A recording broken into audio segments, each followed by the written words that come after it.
এই অস্থির পৃথিবীতে যখন সংঘাত আর অবিচার জেঁকে বসছে, মুসলিম উম্মার হৃদয়ে এক বিশেষ প্রতীক্ষা কাজ করে, একজন ত্রাণকর্তার আগমন, যিনি পৃথিবীকে ন্যায় আর সুবিচারে ভরে দেবেন। তিনি হলেন ইমাম মাহদী আলাইহিসসালাম। তার আগমনের পরপরই দুনিয়ার পরিস্থিতিতে আমূল পরিবর্তন আসবে। কেবল যুদ্ধ বিগ্রহ নয়, বরং সামাজিক, অর্থনৈতিক এবং আধ্যাত্মিক ক্ষেত্রেও আসবে এক যুগান্তকারী পরিবর্তন। কিন্তু তার আগমনের পর ঠিক কি কি ঘটবে তা নিয়ে অনেকের মনে কৌতূহল আছে। আজকের এই আলোচনায় আপনাকে কুরআন ও সহিহ হাদিসের আলোকে ইমাম মাহদীর আগমনের পরবর্তী পৃথিবীতে কি কি ঘটবে সে সম্পর্কে একটি পরিষ্কার চিত্র দেবে, যা আপনাকে অপ্রয়োজনীয় বিভ্রান্ত থেকে রক্ষা করবে এবং আপনার ঈমানকে আরও মজবুত করবে। আসসালাতু ওয়াসসালামু আলা রাসূলিল্লাহ ওয়া আলা আলিহি ওয়া আসহাবিহি ওয়া মান তাবিআহুম বিইহসানিন ইল্লা ইয়াউমিদ্দিন। আপনারা দেখছেন উম্মাহ কণ্ঠ, যেখানে আমরা ইসলামের সমৃদ্ধ ইতিহাস ও জীবনের গভীর শিক্ষাকে আপনার হৃদয়ে পৌঁছে দেওয়ার চেষ্টা করি, যেন প্রতিটি আত্মা প্রশান্তি খুঁজে পায়। আপনার ঈমানকে আরও সমৃদ্ধ করতে আমাদের ব্লগ থেকে পড়ুন অনুপ্রেরণামূলক প্রবন্ধ, শুনুন হৃদয় ছোঁয়া অডিও এবং আপনার জীবনের প্রতিটি প্রশ্নের ইসলামিক সমাধান খুঁজে নিতে আজই ভিজিট করুন আমাদের ওয়েবসাইট www.ummahkontho.com। আজ আমরা আলোচনা করব ইমাম মাহদীর আগমনের পর পৃথিবীতে কি কি ঘটবে। এই প্রশ্ন শেষ জামানার আলামত সম্পর্কিত একটি অত্যন্ত গুরুত্বপূর্ণ দিক। হাদিস অনুযায়ী ইমাম মাহদীর আগমন হবে এমন এক সময় যখন পৃথিবী জুলুম ও অত্যাচারে ভরে উঠবে। তার আবির্ভাবের পর দুনিয়ার চিত্র পাল্টে যাবে এবং এক নতুন যুগের সূচনা হবে, যা ন্যায্য ও সুবিচারে পূর্ণ হবে। এই পরিবর্তনগুলো কেবল সামরিক বা রাজনৈতিক হবে না, বরং তা জীবনের প্রতিটি স্তরে প্রভাব ফেলবে। ইমাম মাহদী আলাইহিসসালাম মক্কায় আবির্ভূত হবেন এবং কাবাঘরে রুকনে ইয়ামানি ও মাকামে ইব্রাহিমের মধ্যবর্তী স্থানে তার হাতে বায়াত অর্থাৎ আনুগত্যের শপথ গ্রহণ করা হবে। এই বায়াতের পরেই তার নেতৃত্ব প্রতিষ্ঠিত হবে এবং নিম্নোক্ত ঘটনা প্রবাহ শুরু হবে। প্রথমত, আল্লাহর পক্ষ থেকে সরাসরি সাহায্য ও তার শত্রুর বিনাশ ঘটবে। ইমাম মাহদীকে হত্যা করার উদ্দেশ্যে সিরিয়া থেকে একটি বিশাল সেনাবাহিনী মক্কার অভিমুখে রওনা হবে।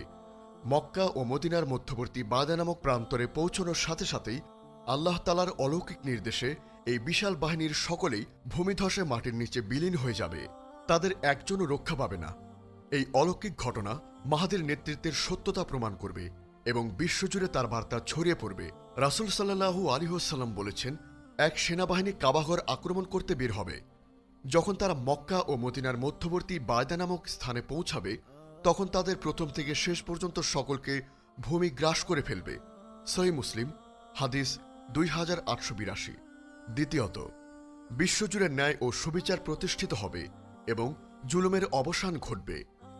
ইমাম মাহদী পৃথিবীর শাসনভার গ্রহণ করবে এবং সর্বত্র ন্যায় প্রতিষ্ঠা করবেন।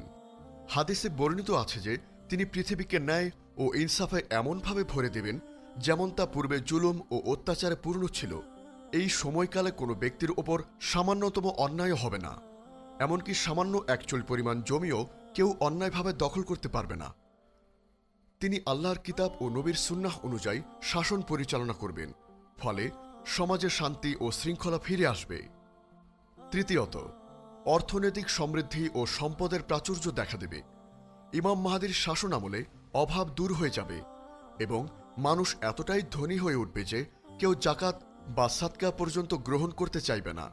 তিনি মানুষের মধ্যে ধন সম্পদ উদার হস্তে বিতরণ করবেন। রাসূল সাল্লাল্লাহু আলাইহি ওয়াসাল্লাম বলেছেন, শেষ জামানায় তোমাদের খলিফা এমন হবেন যে তিনি সম্পদের স্তূপ করে রাখবেন না, বরং সরাসরি তা মানুষের হাতে হাতে বিতরণ করবেন। সহিহ মুসলিম হাদিস 2913। অন্য এক হাদিসে বলা হয়েছে, আমার উম্মতের শেষ ভাগে মাহদী বের হবে। আল্লাহ তাকে বৃষ্টি বর্ষণ করাবেন এবং জমিন তার গাছপালা উৎপন্ন করবে। সম্পদ সঠিকভাবে বন্টন করা হবে এবং চতুষ্পদ জন্তু বৃদ্ধি পাবে। আর উম্মাহ বড় হবে। সে 7 বছর অথবা 8 বছর জীবিত থাকবে, অর্থাৎ কৃষি উৎপাদন বৃদ্ধি পাবে, প্রাকৃতিক সম্পদ পর্যাপ্ত হবে এবং মানুষের জীবনযাত্রার মান উন্নত হবে। চতুর্থত, মুসলিম উম্মার মধ্যে ঐক্য ও সংহতি ফিরে আসবে। ইমাম মাহদীর নেতৃত্বে মুসলিমরা বিভেদ ভুলে একত্রিত হবে। খোরাসান অর্থাৎ আধুনিক ইরান, আফগানিস্তান বা মধ্য এশিয়া থেকে কালো পতাকাবাহী এক শক্তিশালী বাহিনী তার সাহায্যে এগিয়ে আসবে। সিরিয়ার আবদাল এবং ইরাকের সৎ ব্যক্তিরা এসে তার হাতে বায়াত করবে। এই ঐক্যবদ্ধ শক্তি দুনিয়ার সকল বাতিল শক্তির বিরুদ্ধে রুখে দাঁড়াবে। পঞ্চমত, বড় বড় যুদ্ধ ও বিজয় সংগঠিত হবে। ইমাম মাহদির আগমনের পর বেশ কয়েকটি গুরুত্বপূর্ণ যুদ্ধ হবে। এর মধ্যে রয়েছে কালব গোত্রের বাহিনীর বিরুদ্ধে যুদ্ধ। বায়াতের পর কালব গোত্রের এক শক্তিশালী বাহিনী তার বিরুদ্ধে আসবে, যা তিনি পরাজিত করবেন। এটি তার নিজ বাহিনীর দ্বারা সংঘটিত প্রথম বড় সামরিক বিজয়। মালহামা বা মহাযুদ্ধ। মুসলিম ও রোমানদের অর্থাৎ পশ্চিমা জাতিসমূহের মধ্যে একটি চুক্তি ভঙ্গ হওয়ার পর এক বিশাল মহাযুদ্ধ সংঘটিত হবে সিরিয়ার দাবিক নামক উপত্যকায়। এই যুদ্ধে ইমাম মাহদির নেতৃত্বে মুসলিমরা চূড়ান্ত বিজয় লাভ করবে। এটি হবে মানব ইতিহাসের সবচেয়ে ভয়াবহ ও রক্তক্ষয়ী যুদ্ধ। কনস্টান্টিনোপল ও রোম বিজয়। মালহামার বিজয়ের পর ইমাম মাহদির নেতৃত্বে মুসলিমরা শান্তিপূর্ণভাবে কনস্টান্টিনোপল অর্থাৎ বর্তমান ইস্তাম্বুল এবং রোম বিজয় করবে। এই বিজয়গুলো হবে তাকবীর ও তাহলিলের মাধ্যমে, যা আল্লাহর কুদরতের এক বিশাল নিদর্শন হবে।